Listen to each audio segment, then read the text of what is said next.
3 ditët e fundit kanë qenë të tensionuara në Dubai, ku për shkak të eskalimit të konfliktit në lindjen e mesme, Irani ka sulmuar rajonin me raketa e dron, duke prekur edhe pjesë të Emirateve të Bashkuara, përfshirë Dubain dhe aeroportin ndërkombëtar, ku është raportuar për dëme dhe si pasojë hapësira ajrore është mbyllur dhe mijëra fluturime janë anuluar ose pezulluar.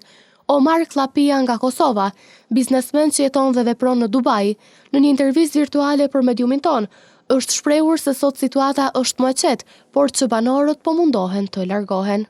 Tash po hemi ditën e tretë, po dhe dita e parë ka qenë natyrisht pak më e frikshme për qytetarët, po s'ka pas nevojë për panika, din se unë thash edhe disa to diskutimi pata me shok sot, i thash që udon, po është çka ndodh, po situata është pak më e qetë ashtu siç ka qenë ditën e parë e dytë. Natyrisht kemi edhe sot në orët e herat mëngjesit ka pas lëvizje ajrore. Në ajër ndihen ala ato krismat, thom raketave apo missiles që i thojnë këto dhe është njerëz që kanë nisë dita tretë, janë ka mundon që me ik më shpejt në për vendet e tyre që të kthehen. Unë për momentin kam ngel këtu, se kam atë fat. Edhe s'kem ka të shkojmë se gjithë hapësia ajrore është mbyllur, apo janë vetëm 2-3 aeroplana që frekuentojnë nga Abu Dhabi, po pa të fat jenë aeroplan, po s'pa të fat duhesha përsëri të kthehesh se nuk lejohet që të rrihet në aeroport. Klapia u shpreh se ka vite që jeton dhe vepron në Emirate dhe se në lidhje me këtë ngjarje situata është në kontroll. Autoritetet e Emirateve janë në gatishmëri dhe nuk ka nevojë për panik, sepse ka mjaftueshëm edhe ushqim edhe pije.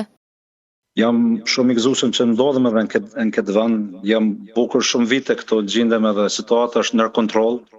I falenderoj natyrisht edhe autoritetet e Emirateve që gjitha masat i kanë ndërmarrë, domethënë nuk ka nevojë bëj panik as për ushqim, as për ujë pije, domethënë janë gjitha available. Nga e diela, Ministria e Arsimit ka bërë të ditur se shkollat janë ndaluar deri në fund të javës dhe mësimi po zhvillohet online, por Klapia njoftoi se përditshmëria e tij po vazhdon si çdo herë, por që po mundohet që t'i ketë sa më afër takimet. Shkollat janë nal, domethënë prej diellën Ministria e Arsimit ka japë që gjitha shkollat të ndalohen deri në fund kësaj jave, domethënë gjitha mësimet janë online për momentin. Unë për veti, mund të flas veç për veti tash. Unë jetën e kam si çdo ditë normale. Shkoj domethënë në punë të mia, që i kam takimet e mia, mundsohem sa më afër të kam që të mos jenë aq më të largëta, që të jemi më afër njëri tjetrit apo. Se i përket turistëve, aktualisht mbi 20.000 turistë gjenden në Dubai. Ambasadat po ndihmojnë aty ku munden, qeveria po kujdeset dhe situata është në kontroll. Ndërkaq se i përket dezinformatave të ndryshme që vijnë nga blogerët atje, Klapia tha se ministria po ndërmerr masa. Natyrisht ambasadat ndihmojnë dhe aty ku mundin për momentin.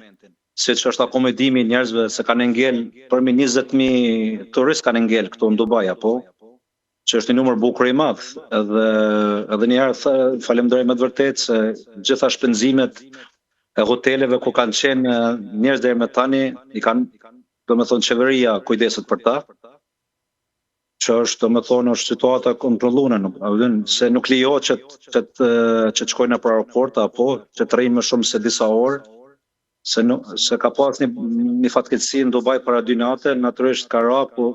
Në për mediat të perëndimit raportohet pak më panika, do të bëjnë situatën se sa që është, kupton. Unë në momentin këtu është shoh nuk ka nevojë për ato, do disinformacione, se ka shumë bloger këtu që në Dubai. Edhe unë nuk e di a bojnë për like apo për famë të vetën, edhe një japin disinformacione asë edhe kur është që ministria është ka merr masa ndaj tyre, se nuk dojnë që të bëhet më panik se sa që është, apo. E kjo është problemi, mos informatat. Ndonse familja e tij gjendet në Kosovë dhe Klapia gjendet vetëm në Dubai, i njëjti u shpreh se nuk e shet të arsyeshme të lëvizë për në Arabinë Saudite dhe Oman, ku ka pasur mundësi, dhe se nga Ministria e Mbrojtjes janë njoftuar që të mos qëndrojnë jashtë objekteve më shumë se disa minuta për shkak të sulmeve që po vazhdojnë, por që situata qëndron nën kontroll.